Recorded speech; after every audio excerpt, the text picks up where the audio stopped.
Launched towards the end of 2021, the Punch became a best-selling model for Tata Motors. It hit the sweet spot with Indians thanks to its optimum size and price. So popular that it's not a surprise Tata decided to bring an electric version that starts just under 11 lakh. It is the fourth electric car from the house of Tatas, but the first one to be built on its new ACTI.EV platform. ACTI stands for Advanced, Connected, Tech Intelligent. It consists of an all-new powertrain, chassis, and electric as well as cloud architecture. Well, what does this mean for you, the customer? Let's find out here on Car and Bike. Do follow the Car and Bike channel and do not forget to hit the bell icon so that you get all the future updates both on the Tata Punch EV as well as its competition.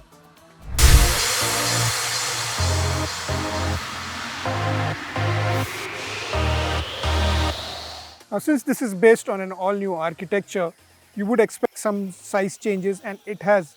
While the overall footprint looks very similar, the wheelbase is identical to the ICE version of the Punch.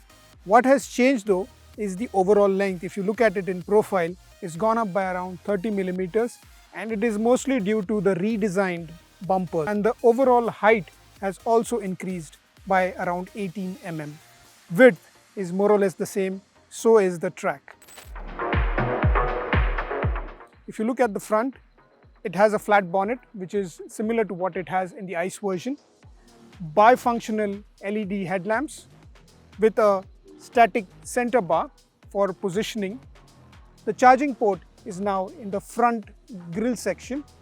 And what is different with these digital lights is you also get a unique signature hello and goodbye light every time you lock or unlock the car. It looks a little gimmicky, but it's a nice touch. It is something we always only see in luxury cars or premium cars. It's nice to have it in a regular everyday family car. If you're standing next to a Punch EV, it's very easy to distinguish it from its ICE version thanks to the EV badge that you can see on the side of the door. It comes with 16-inch wheels. This has dual colored alloys which makes it look pretty funky. In the lower trims, you also get a steel disc, but it has been designed to look like an alloy. That also looks pretty neat. Another change is the addition of a camera on the side next to the mirror. This helps it stitch the 360-degree image with the cameras. So it's a well-evolved design from what the Punch was earlier and is still being sold with the ICE version. With it turning electric, being given the redesign, the overall stance more or less remains the same, especially from the side and the rear, as you can see right here. From the front, it gets a very Nexon-like look. Now that is a bit polarizing. Some of you have liked it, some of you haven't.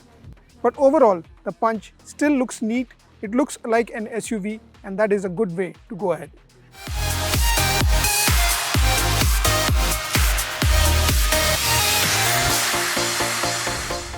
Driving the Punch is where you really start falling in love with this car. It feels solid, it feels sturdy. You're sitting high enough. In fact, from the driver's position, I can see the bonnet, and that's always a good sign for an SUV.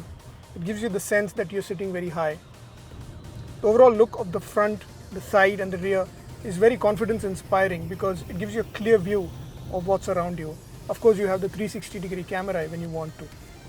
The power from the engine is really smooth, it's really linear. You have 4 regen modes, and I can tell you that even in the highest regen mode, it's relatively very smooth. The steering isn't too light, it's not too heavy, it's not very communicative, but it sort of inspires confidence. You feel that the car is very, very stable at high speeds. At low speeds, on bad roads, it tends to bounce around a bit because it's a small car. But otherwise on the highway, it gives you a very big car feel.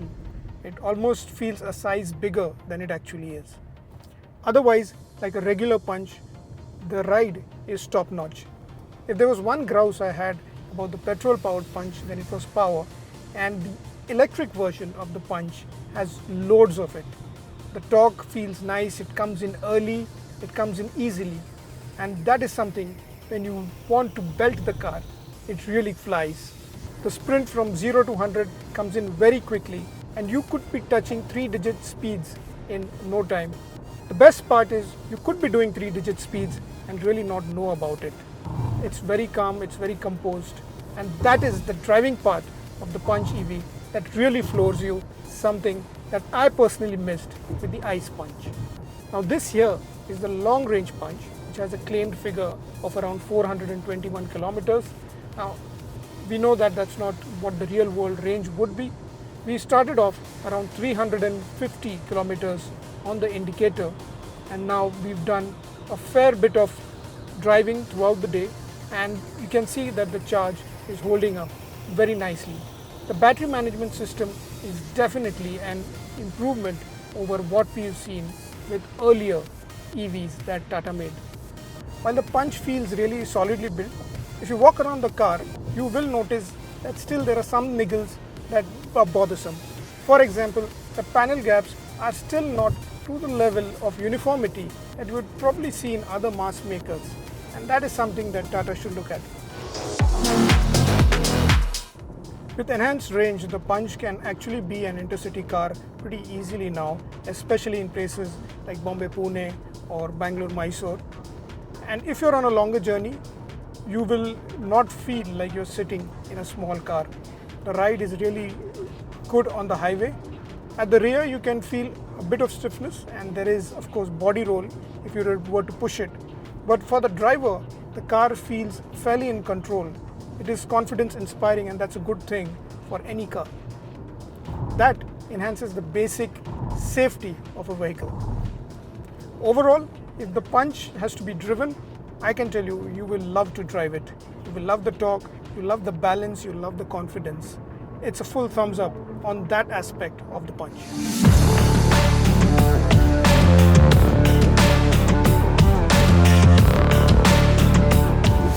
Now, since the Punch EV is not much bigger or almost identical size as the regular ICE engine, space is more or less the same. You can find it once you sit inside. You still get a higher seating position. The seats are big and comfy. The major change, of course, is in some of the features that they have added.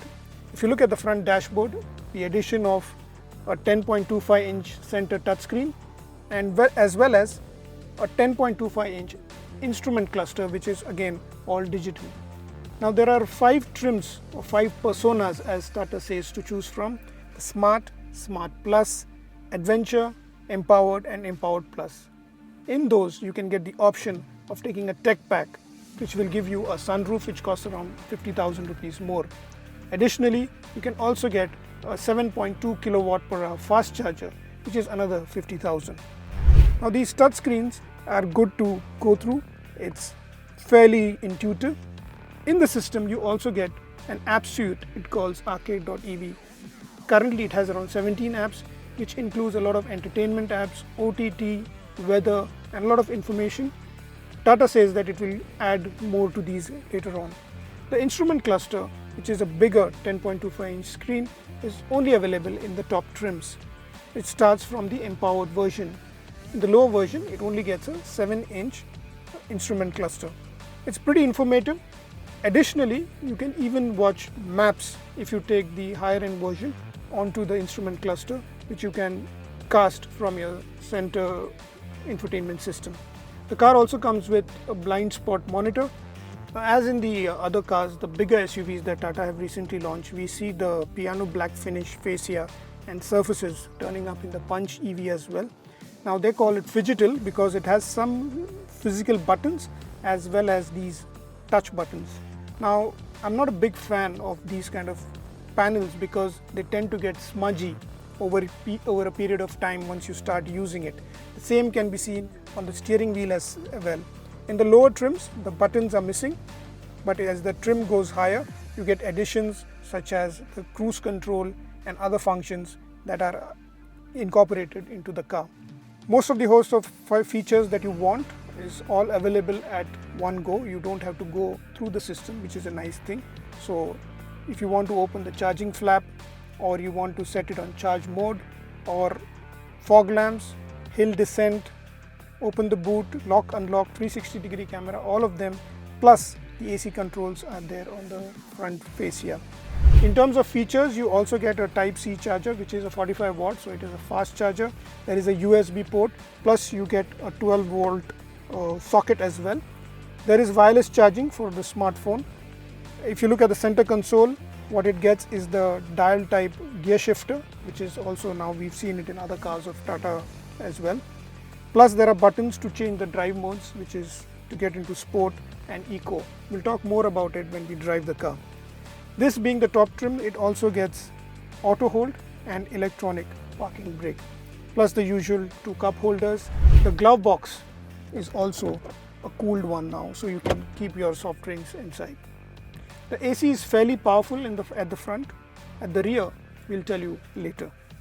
The Punch EV is fairly well spec'd. The IRVMs has auto dimming function, plus it has an SOS function onto the roof, which you can call for help, God forbid, in case of an emergency. There is also a button to call for roadside assistance. The sunroof can be opened even with voice commands. They have introduced voice commands into the car, and it can even understand local Indian languages. Let me show you. Hey Tata, sunroof खोल दो. जरूर sunroof खोल रहे हैं. If you notice, unlike a lot of other cars which also have voice commands, when it responds, it also responds in the same language that you have given a command in. That's a nice touch. In terms of space, if you've already experienced the Punch, this is more or less the same. As you can see, it is a comfortable space. I have enough knee room, and this is my seating position, but I tend to sit not too behind. There are some changes which have happened at the rear though. Because of the battery, the floor height has come up a little, so under thigh support takes a little bit of beating. The backrest angle is more or less identical and it's quite comfortable. Once again, the seats here are well bolstered and they are well angled. The major miss at the rear, I think, is the lack of rear AC vents. All you have is a cubby hole to store some knickknacks. Since the floor height has come up, the headroom takes a slight bit of beating. It might be a problem if you're a tall person and the car hits a road bump at high speed. Now the top variant of the Punch EV does not have keyless entry. However, if you come to the hatch, considering you have shopping bags in your hand, you can still open it thanks to the proximity sensor. The boot can take up to 366 liters worth of luggage. Instead of a spare wheel, however, you get a tire puncture repair kit, which according to norms is enough and doesn't require a spare wheel then. What you see here is a snugly fit charger, the standard 3.3 kilowatt per hour charger, and the tire replacement kit. Now I don't think the placement of this charger is very ideal. Maybe it should have been more accessible. Is there any other solution? Yes, there is. You open the boot. And what you have here is more storage space, the frunk, which is in the front, and this charger can snugly fit here. This is ideal, especially considering the charging port is right here at the front.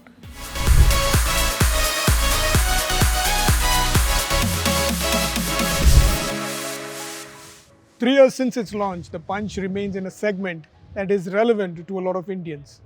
Electric power has caught the fancy of many of us, but we are starved for models or options as many as that we get with ICE. There are far and few in electric, especially in the mass segment. With the Punch, Tata offers us another option, albeit it's the same manufacturer, but it's an all-new product that feels well-rounded. Of course, it's not without its flaws, but its positives clearly outweigh them. It's a car that can fit into your daily lives with ease. The Punch EV feels so well-rounded that it seems it can even take on rivals from the ICE category. It's a car that is one of the strongest ones from Tata yet. I hope we've answered all the questions that you may have with the Tata Punch EV. In case we haven't, leave a comment and we will answer them. If you like this video, do like and share, and do subscribe to the Car and Bike YouTube channel.